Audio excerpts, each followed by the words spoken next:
Okay, so now that we have that back together like I had showed you, I've cleaned up everything, put it all away. This way we have room. The other last thing I do is just in case there's any like little ripples or imperfections or anything like that left, I just grab some steel wool and you can basically rub it straight on that plastic, and if there's any little grooves or anything like that left on it, it'll just take it right off and smooth it out even better. You'll get like a little bit of a opaque type of a look to it then. And then all you have to do is just get, these are just paper towels that I've just folded over a few times and cut into little 1x3 squares. I find them very useful when I'm epoxying and things like that. And that's just acetone, and at that point you start off at one end and you basically give it a little polish, and you can see the differences in the shine now. I might even do that one more time just because of the size of the ferrule. You know, smaller ferrules are a little easier to use to buff and polish. The larger ones can just be a little bit tougher. So more than anything, buffing and polishing and turning ferrules and stuff, it just takes time. You know, the more that you do it, you can practice. You know, take an old golf club. I, would say that to anybody. If you want to get good at this, get an old golf club that you're never going to use again, and pull it apart and put it back together again a bunch of times, and I guarantee you'll get good at it. Buy wrong size ferrules and all the other things that you need to in practice. The more that you practice at this craft, the better that you'll get. It's simple as that. I certainly wasn't nearly as good at this as I am now when I started, by any means, but fortunately, the mistakes that I've made over the years, if I ever did make one, I took it upon myself to make sure that I did the right thing and got it to the person right. Now it's been years and years and years. I don't make nearly the same number of mistakes, but again, it's still applied the same way if it were the case. As long as it's not catastrophic, you just take the second to redo it. You can see now, again, this is just a finished product aside from the grip. That'll be the next thing, and we already showed you that video, so we don't probably have to rehash that one. But that's the situation that we're going with. This is that other set that I did right alongside of it. This is putting those MC irons back on those old shafts. But again, this is just to get him two functional sets when he brought me two functional sets, because I don't know what he intends on doing with the other set. It could be either getting rid of it or something along those lines. But that does bring up that point. I didn't do near the amount of work on those MCs as I did on this one. So if you're buying a used set and you see one that's a great deal, just be careful about what the great deal is. You may wind up getting involved in something that you have no idea what it's all about. Was it reshafted? Who did the reshaft? What did they do? What was the intent and purpose? Look, there's a lot about this. I wanted to bring you guys into my world so you can see through my eyes the way that I look at equipment. I don't look at it like other people do. This turned into something that I wasn't expecting when I first started. But again, with my know-how, I was able to now turn back a product that to the consumer that's going to be not undifferent, not different from what they started with. It's very important to make sure that when you're fitting and making golf clubs, that it doesn't feel too foreign, unless, of course, that's what somebody wants. That's a different story.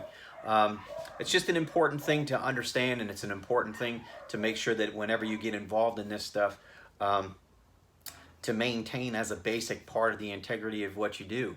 If you wouldn't play it, doesn't necessarily make it wrong. It could be somebody's experiment. I've experimented and done thousands of different varieties of things with my golf clubs over the years to get to the point where I am right now.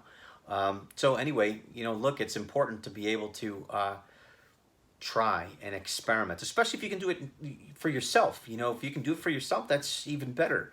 A lot of the questions that we get also have a lot to do with setup and space, and I need a bunch of tools and so on and so forth. I'm actually going to take a second here, and we'll end up with just a little tour of my little workspace. It's not very big. You'll be surprised, but again, I won't go too in depth, but I'll show you what I use. There's no reason not to, right? Been pretty candid about this whole thing so far. So hold on just a second. Okay, so as promised, you know, here's my bench. Again, it's really nothing super special by any means. This was a kit for a workbench that I saw at Home Depot. They basically sell those little brackets, and you know, you build it as long as you want, sort of as wide as you want. Comes with basically the brackets and the screws, but this thing's been super useful to me. A little pegboard in the back, but you'll see all my hand tools. Mainly, I use a lot more hand tools than I do power tools, just because I feel like I have more control with them. Some of the things that I would find that are completely indispensable is the small little pin torch like this, mainly just because of control of heat. If you can control the heat that you use, I think it's one of the most important parts about being a good club maker, where you're not going to destroy anything. The Burns-O-Matic is the next thing. Both of these have auto igniters on them, where you can just basically, you know, as you start to turn it open, you know, you can click it on. They have ones that have, you know, you have to use an igniter, but I would just recommend something like this. It's not super expensive either, probably less than 20 bucks. That might be a little bit more expensive, but the one thing that I found about the lesser expensive pin torches is they just have a tendency to break more frequently. This just is like a one that you'd probably use in a chef's, you know, like in a restaurant, commercial grade restaurant or something like that. And I just found it a lot more reliable. And the other thing that's super important, if anything that you have to do, spend more money on, would be a good extractor. This is an old one. You can see I had to repair it. This is one I used to use a lot commercially, so basically it's stripped out on the inside. So I basically welded two nuts back on it to repair it. Now it's back up to full use again. Just because, you know, again, if you get something that's beefy, you just won't have to feel like you need to get another one. Once you buy a good, you know, a good sturdy shaft extractor. I've used vertical shaft extractors. Actually, I prefer those more. Just don't have the money to get one right now. But again, this is really, you know, the stuff that I use a lot of. The other thing that you'll get a lot of use out of is a micrometer. You know, for determining the tip diameters of things, both inside and outside. Those things are really super important. They make digital ones. This happens to be an old-fashioned one that's just as a dial. This is a grip clamp. You'll see that it would just basically install inside of my vice clamp here, you know, my bench vice, and then at that point it just makes working with, you know, putting grips on and such a lot easier, because you don't have to hold anything up or, you know, have it fall out of the vice. I mean, they make these clamps for vices and such that have like little notches where you can set it up, but they just wind up cumbersome. If you get a grip that's really tight, sometimes they have a tendency to move up and down, and that's no fun either. They just get frustrating. This thing is absolutely worth the money. And then some aluminum clamps. This is just to basically clamp, you know, broken shafts or something like that. I use it for some other things as well, like pushing down ferrules.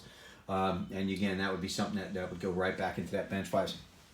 Some of the other things that I have, you know, utilized an awful lot of over the years. One is my my bench grinder. I'm sorry, my belt sander. The belt sander, you just get a bunch of different things. It can help with finishing and you know, abrading the tip of shafts and such. That's my old extractor. This is a loft and lie bench measuring tool that I found very useful. You can see my swing weight scale back there. Another super important thing. The solvents and such that I use would generally be odorless mineral spirits, because I'm working in a contained environment, and when I put grips on and stuff, I just feel like, because when it's at full strength, you don't really need a lot to put on the tape, and it has a tendency to dry very quickly as well. So I prefer that over some of the other things. And like I said, you'll see some other stuff, some old heads and things like that I use for experiments and some different heating things. This happens to be a putter bending, loft and lie bending machine. And the last but not least, this is my fitting bag that I bring to a range, and it has a variation of different iron shafts and irons and driver heads and some interchangeable stuff that I can utilize to help. And that's my loft and lie machine that I have there. You know, and again, different bending bars, just depending on what I'm trying to do. So I'm going to turn the camera around and finish up. Two more things I forgot. You know, they're cheap enough, so this is why I do it this way, but they made it into the shop, but no explanation. These are two utility knives. One utility knife has just a hook blade on it that you can see. I find this incredibly convenient when it comes to cutting grips off, because again, it's not, if you use it properly, you're not going to scratch shafts, and if you do, it's not really the end of the world. Most of the time you might just scratch the paint, but that's about all. It's not like you'll scratch through layers of carbon fiber as opposed to a regular straight blade. Utility blades you can use to cut off grips as well. They're just a little bit more tricky, and they preferably need to be a lot sharper. These you can wear out a little bit more, especially if you're a little home shop, okay? So anyway, look, this is just the first installment, I guess. You know, it depends on what anybody says. If they want to see some different things, if they want to see some different builds or any other crazy things that I'm doing, a lot of this is going to depend on how it's taken by you guys, by the people that are out there, the ones that play golf, the ones that I am in business for, that I do this service for.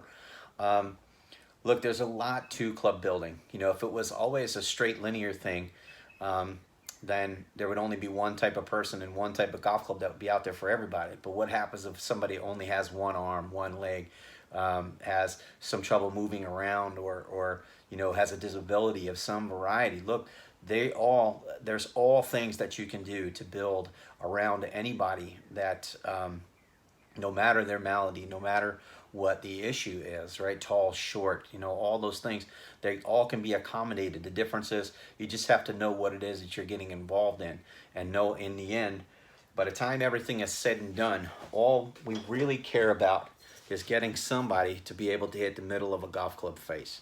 That's what club making and fitting is about. And that's it, because you'll have the greatest chance, if you hit more towards the middle of the face, to be able to have a similar result from one shot to the next shot to the next shot. And that's really what it is. So longer, shorter, lighter, more flexible, less flexible, all these things kind of just become the minor details. But in the end, on the macro side, are we doing what you want, which is, you know, hit the middle of the face so that you can start to try to lower your scores? That's it. That's all anybody wants. That's all I want as a club maker for you.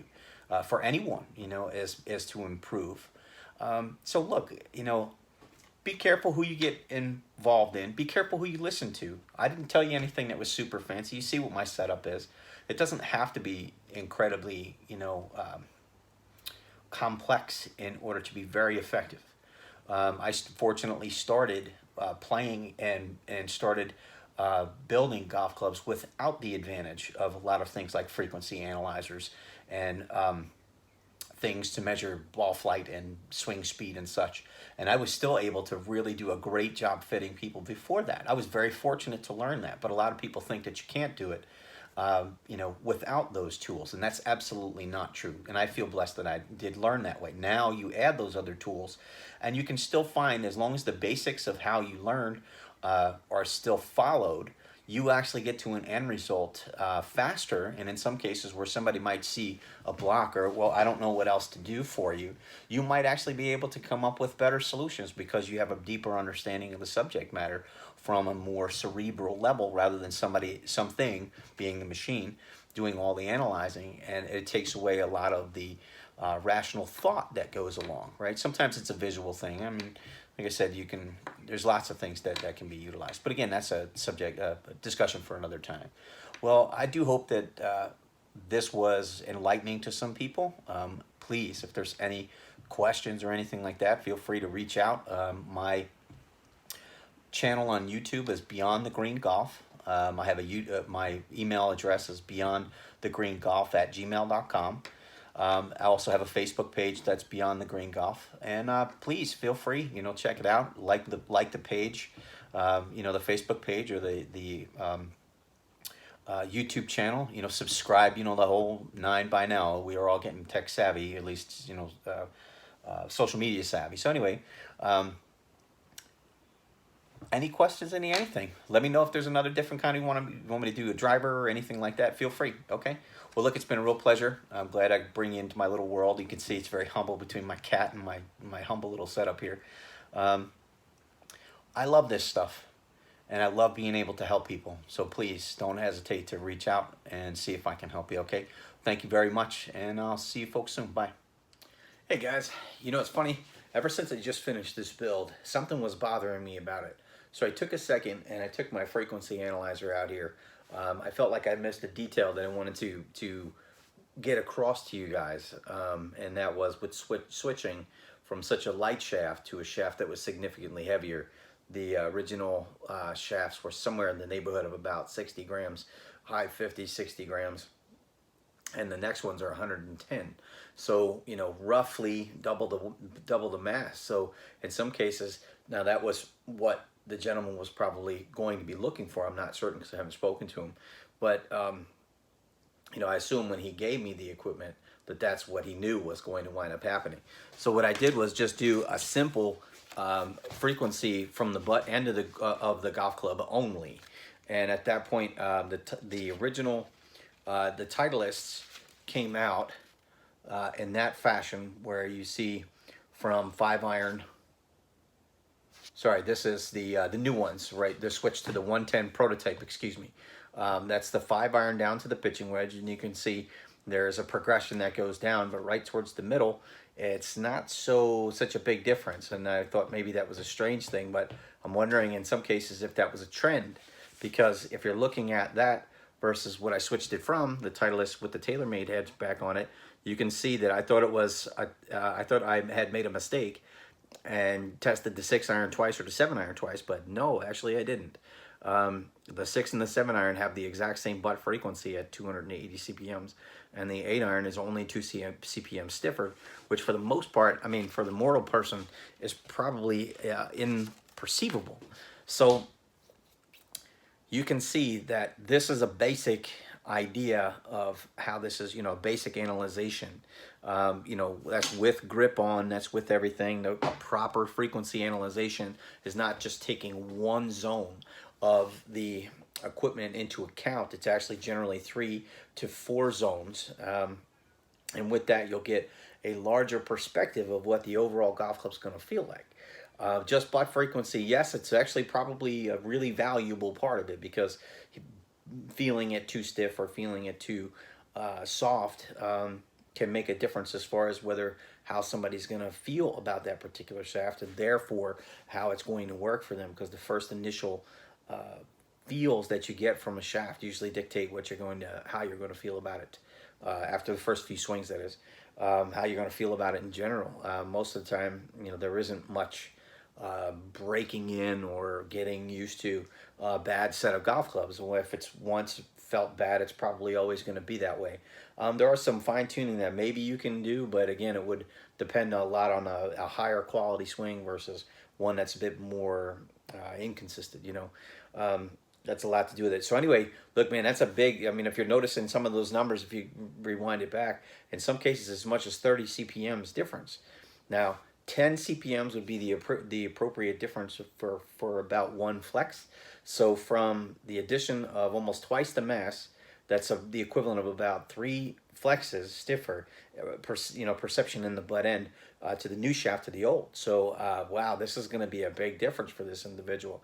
I hope it works out. Hopefully we can get some feedback, and you know, maybe we'll get it back out to you guys some other time.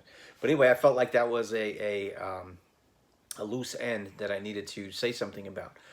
If anybody has any questions about shafts and such, which I know normally there's lots of them, you know, feel free to make a comment, and you know, maybe we can talk about it and make another video about it. Again, I just wanted to tie that up. Thanks, and we'll see you soon. Bye.